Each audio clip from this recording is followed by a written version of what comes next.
Open up, Merrick. Got a gift for you. The pounding on the cabin door echoed through the pine forest at dawn. Jonah Merrick wiped the sweat from his brow, his axe still buried in a log, and frowned. No one climbed this high unless they wanted trouble. When he opened the door, the sheriff stood there, broad, smug, the kind of man who carried power like a weapon. Beside him, a deputy held the arm of a woman in torn, filthy clothes. Her wrists were bruised from shackles, her eyes hollow with exhaustion. "This one's yours now," Sheriff Silas Crow said, shoving her forward. "Caught her stealing from the good people of Redemption Falls. Town don't want her, and I sure as hell ain't feeding her in my jail any longer." The woman stumbled, falling hard onto the dirt. She tried to speak, but her lips were too dry. Jonah scowled. "You're dumping prisoners at my door now?" Crow smirked, tossing a small iron key into the mud. "You live alone up here. Figure you could use company. Or labor. Or both. Either way, she's your problem now." And with that, the sheriff climbed into his wagon and rode away, laughter fading down the trail. Jonah stood there, jaw tight, watching dust rise behind the wagon wheels. Then he looked down at the woman, at the blood on her wrists, the dirt in her tangled hair, the quiet defiance still burning in her eyes. He sighed, picked up the key, and knelt beside her. "You can stop shaking," he said, voice low but steady. "You're safe here."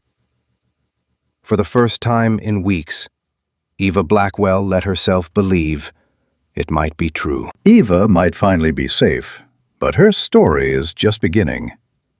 Quick question for you before we continue. Where are you tuning in from today? Drop a comment and let me know. Don't forget to like this video and subscribe to support the channel. All right, let's head back inside the cabin. Eva Blackwell had once been known in Redemption Falls as the kind girl from the bakery, the one who always slipped extra sugar rolls into a child's paper bag, or helped a miner's wife carry flour home when the wind turned cruel. But kindness in towns like Redemption Falls was a fragile thing. It couldn't survive greed. Gertrude Hawkins, the bakery's owner, had been drowning in gambling debts. When her creditors came calling, she'd needed someone to take the fall. And who better than the soft-hearted, soft-bodied girl the town already whispered about? Fat, slow, and foolish, they'd said behind Eva's back. Wouldn't surprise me if she's got sticky fingers, too. So when the sheriff came knocking, nobody spoke up for her. They watched from their porches as she was dragged through the dust, her wrists bound, her tears catching the morning sun. In the cramped, rancid jail cell, Sheriff Crow made sure her humiliation was complete. He threw her scraps instead of meals, let drunks mock her through the bars, and sneered every time she begged to tell her side. "You think anyone's gonna believe you over a respectable lady like Hawkins?" he said with a grin. "You're just a fat thief. You're lucky I don't hang you myself." 2 weeks later, when the sheriff's wagon rattled away from the jail with her chained in the back, Eva thought she was being taken to the gallows. But the road twisted higher into the mountains, where the air grew cold and thin. Now, standing in Jonah Merrick's cabin, free of her shackles but trembling still, she didn't know whether to feel relief or fear. The man before her looked nothing like the men she'd known. He was tall and broad-shouldered, with a scar tracing the line of his jaw and eyes the color of wet earth after rain. His voice was rough, but not cruel. "You got a name?" he asked. "Eva," she whispered. "Eva Blackwell." He nodded slowly. "Jonah Merrick. And you're not staying here as a prisoner, you understand?" She blinked, unsure she'd heard right. "I know Crow," he continued. "He's a liar and a snake. He's dumped folks up here before when he wanted them gone." He poured her a tin cup of water, slid it toward her. "Drink, then you'll tell me everything." That night, while the wind howled outside, Eva told him her story. About the missing money, the false accusation, the laughter of the townsfolk as she was led away. Jonah listened without interrupting, his hands still and his gaze steady. When she finally ran out of words, he said quietly, "You didn't deserve any of that." He handed her a bowl of stew, steaming and rich with herbs, the first real meal she'd had in weeks. Eva wanted to cry, not from sadness this time, but from something she hadn't felt in months. Safety. As she ate, Jonah rose to stoke the fire. "You can stay in the spare room," he said. "It's small, but it's warm. No locks, no chains." She looked at him then, really looked, at the tired kindness in his face, at the man the sheriff had called a recluse, half mad. Maybe, she thought, the only madmen in this world were the ones who called kindness weakness. Outside, snow began to fall over the pines. Inside, for the first time in a long while, Eva slept without fear. The next morning, the mountains shimmered under a thin veil of snow. Eva awoke to the smell of coffee and the soft crackle of firewood. For a moment, she forgot where she was, until she saw Jonah sitting by the stove, sharpening his knife with slow, even strokes. He looked up when she stirred. "There's bread and coffee. Help yourself." His voice carried no command, only calm. Still, Eva hesitated before taking a seat at the table. The simple kindness, being offered breakfast instead of orders, felt strange. "You don't have to feed me," she murmured. Jonah shrugged. "You're here. Everyone eats under this roof." They spent the morning in silence, each absorbed in their own thoughts. Jonah mended a trap line while Eva, still weak but restless, tried to tidy the small cabin. When she reached for the broom, he frowned. "You don't owe me work." "I know," she said softly, "but I need to do something. It helps me forget."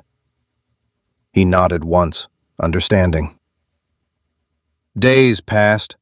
The rhythm of life on the mountain took hold, quiet, steady, honest. Jonah hunted and split firewood, while Eva cooked, sewed, and cleaned.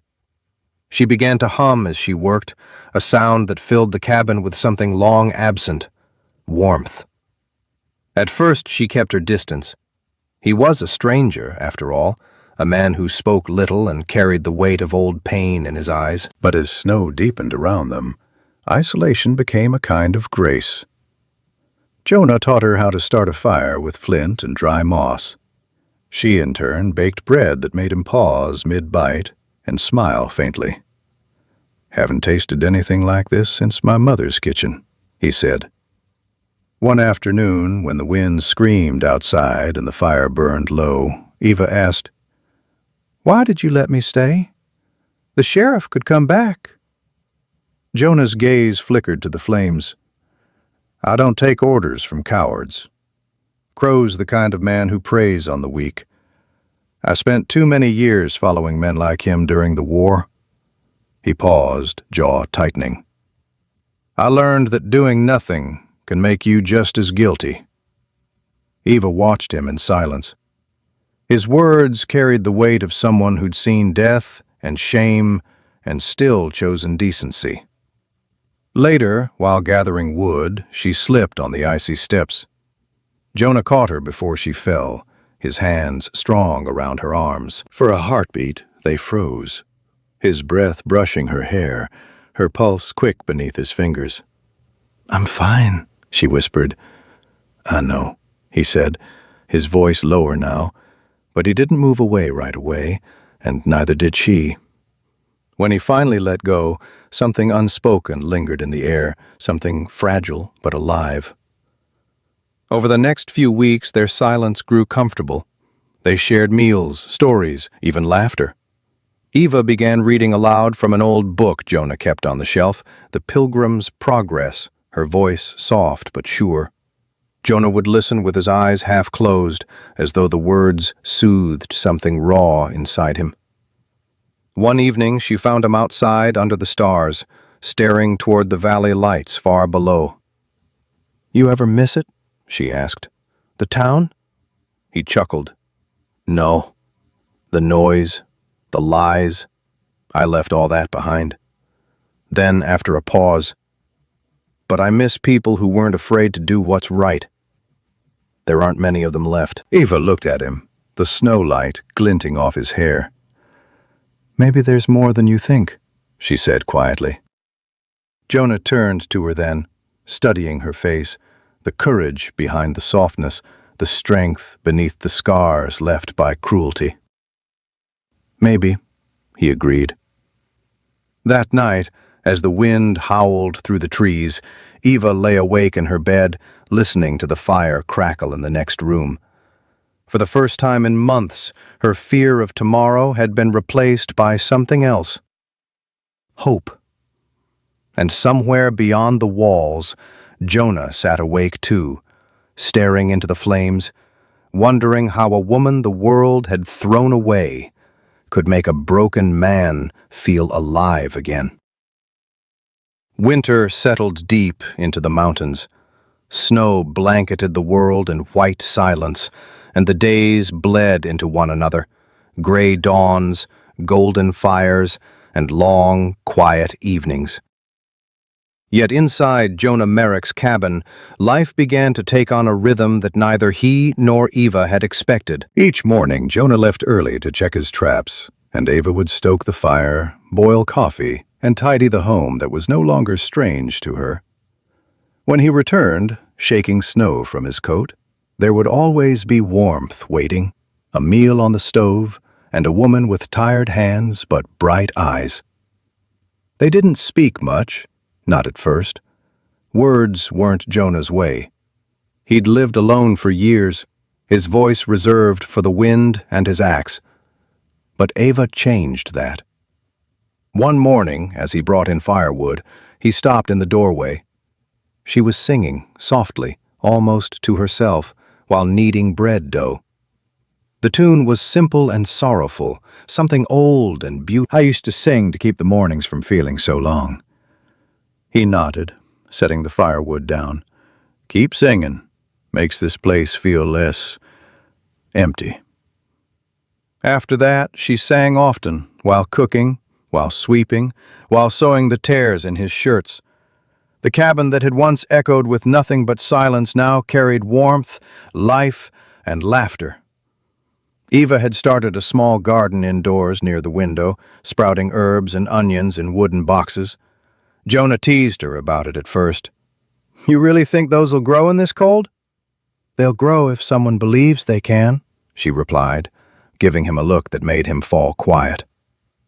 She worked hard, and he saw the quiet pride in her every act, how she measured flour precisely, how she folded laundry neatly, how she hummed when she thought no one was listening. Jonah had lived in a world of violence, but Eva moved through his home with gentleness so steady it began to undo the hardness inside him. One afternoon she tried to chop firewood. Jonah found her struggling with the axe, her breath fogging in the cold. "You're going to hurt yourself," he said, walking over. "I can learn," she protested. "I don't doubt that," he replied, taking the axe from her hands. "But you don't start with oak." He showed her how to hold it, how to find the grain, how to let gravity do the work. She tried again, the axe biting into the log with a satisfying crack. She looked up at him, triumphant. He grinned. "Told you. You just needed the right swing." That evening he found her sitting by the fire, rubbing her sore hands. He placed a jar of ointment on the table. "Use that," he said. She blinked. "Where did you—" "Made it myself. Pine resin and tallow. Works better than anything from town." She smiled softly. "Thank you, Jonah." He nodded, sitting across from her. The firelight danced between them, painting his face in gold and shadow. There was something in his gaze that made her heart stutter, a quiet depth she'd never seen in any man before. Later, as snow fell thick outside, they shared stew and talked about their pasts, about the cruelty of the world beyond the mountains. "I used to think being alone was peace," Jonah said, "but it was just survival. You brought life back here, Eva." She met his eyes. "You gave me back my dignity. That's something I thought was gone forever." He looked down, swallowing hard. "You don't owe me anything." "I know," she whispered. "That's what makes it mean something." Outside, the storm raged.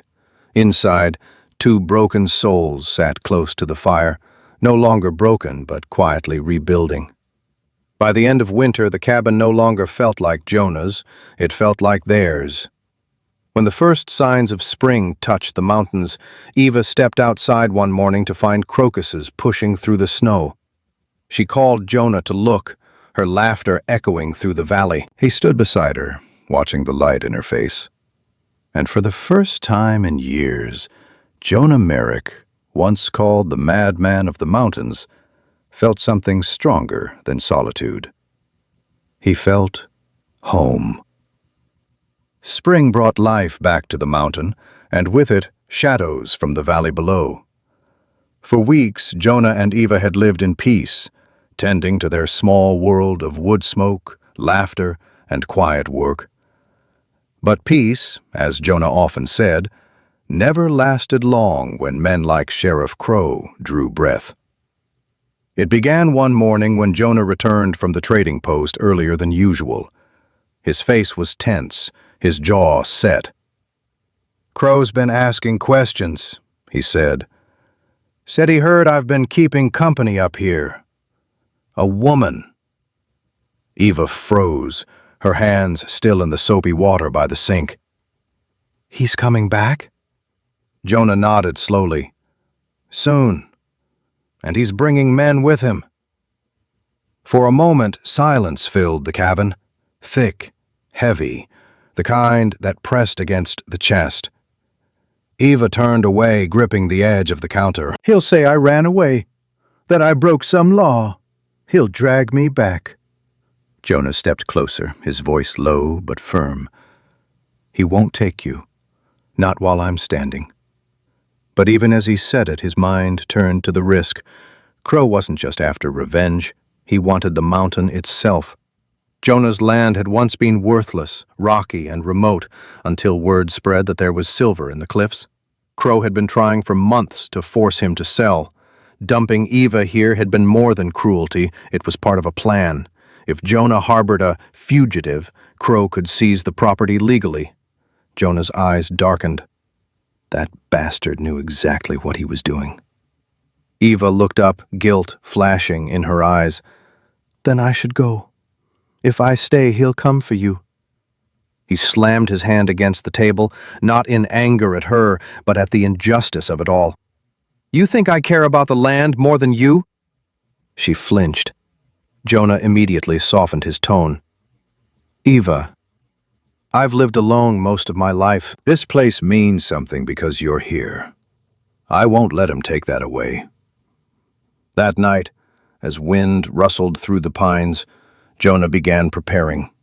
He checked his rifle, sharpened his knife, and reinforced the door. Eva helped quietly, rolling cartridges with trembling hands. "I hate this," she whispered. "I hate that he can twist the truth and everyone believes him." Jonah paused, glancing toward her. "Truth has a way of surviving liars," he said. "Sometimes it just needs someone brave enough to speak it." The next morning, a horse's neigh echoed down the trail. Dust rose on the horizon, 3 riders. Jonah's expression turned to stone. He met them outside the cabin. Sheriff Crow dismounted first, smug as ever, his spurs jangling like laughter. "Morning, Merrick. You've been harboring stolen property." He tilted his hat toward Eva, who stood in the doorway. "That woman belongs to the county." "She belongs to no one," Jonah said coldly. Crow smiled, but there was venom behind it. "You're obstructing justice. That's a hanging offense." Jonah leveled his rifle, steady and silent. "Then you best start building 2 gallows, Sheriff." For a tense moment, no one moved. Then a voice broke the stillness, firm, clear, and unexpected. "She's no fugitive." A rider appeared behind them, waving a folded document. It was Marcus Whitfield, the traveling lawyer Eva had once confided in. He dismounted and handed Crow a letter sealed with the county crest. "Judge Hollister has reopened her case. She's been declared innocent. You, Sheriff, are under investigation for unlawful imprisonment and corruption." Crow's smirk faltered. "You've got no proof." Whitfield stepped aside, revealing another witness, an older woman, trembling but resolute. It was Mrs. Carter, the baker's assistant, who had seen Gertrude Hawkins steal the money.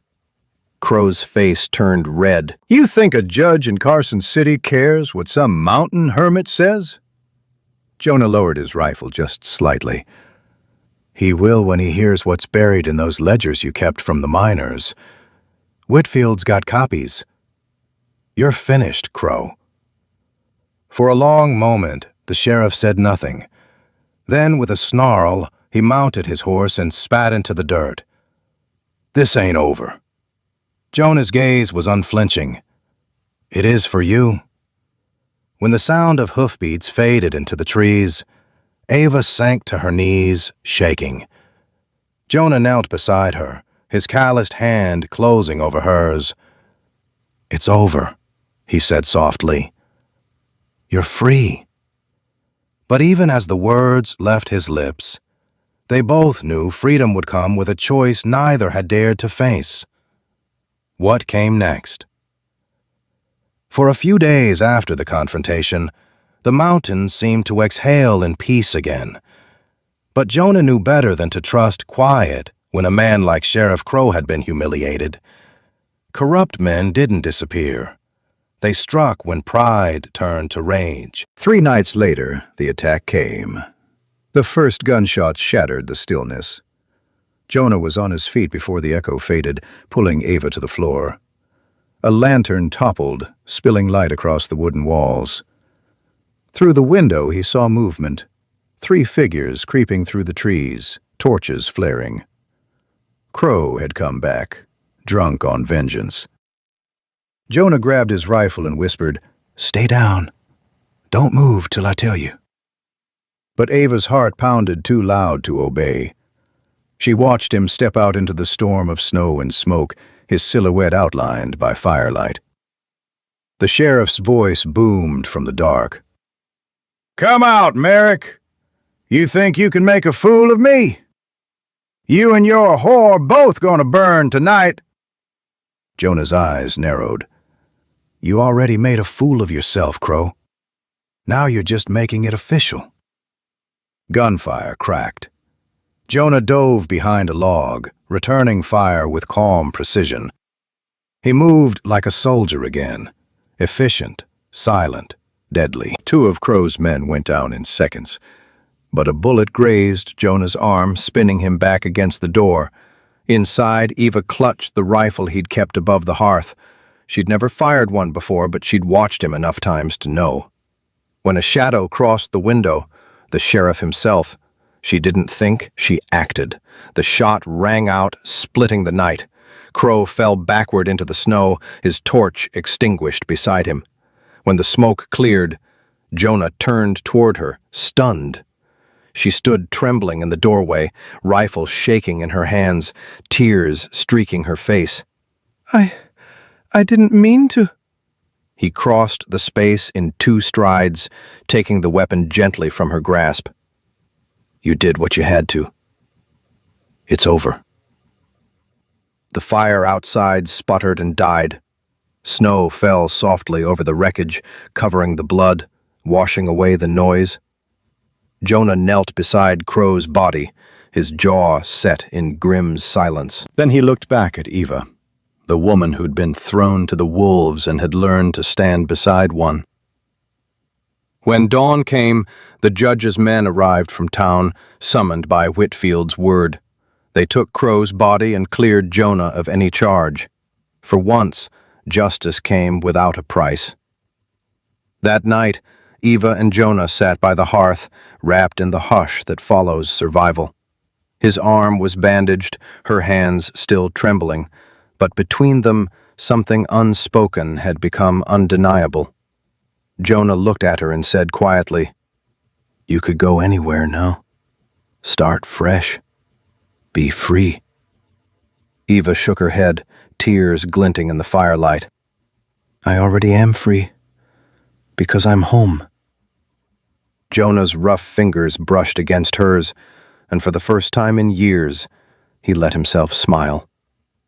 Outside, the wind sighed through the pines, not in warning, but in peace. The days that followed were calm in a way neither of them had ever known. The mountain, once a place of exile and fear, became a refuge, a world of whispering pines, crackling fires, and quiet companionship. Jonah's arm healed slowly, bound with linen and pine sap, and though Eva scolded him for trying to chop wood too soon, he only laughed. A sound she realized she'd never heard from him before. It was deep and warm, like the first note of a hymn. Every evening they shared dinner by the fire. Sometimes they spoke about the past, about the people they'd been before the world broke them, and sometimes they didn't. Silence in their home was no longer heavy. It was comfortable, a kind of language that only they understood. One night, as snow began to fall again outside, Jonah set down his mug and looked at her across the flickering light. "I've lived a long time thinking solitude was the only peace left for a man like me," he said quietly. "But when Crow left you here, when I saw you standing in my doorway, scared and proud and alive, I realized peace was never the same as loneliness." Eva's eyes glistened. "And I thought kindness was something I'd never see again, until you opened that door." He reached across the table, rough fingers brushing against hers. "You're safe here," he murmured. "If you'll have it, this is your home." Tears slipped down her cheeks, not of sorrow, but release. "I already have it," she whispered, "and I'll never leave." Outside, the mountain wind softened, carrying with it the scent of pine and promise. Inside the cabin, two hearts, once condemned and cast aside, found the one thing neither had dared hope for: a place to belong, a place called home. Stories like Eva and Jonah's remind us that even the cruelest hands of fate can place us exactly where we're meant to be. She was abandoned, branded a criminal, and thrown into the wilderness. Yet the very cruelty meant to destroy her led her to love, safety, and dignity. Maybe that's what true redemption looks like, not being rescued by the world, but finding someone who helps you rebuild your own. If you're hearing this tonight, tell me, where in the world are you listening from?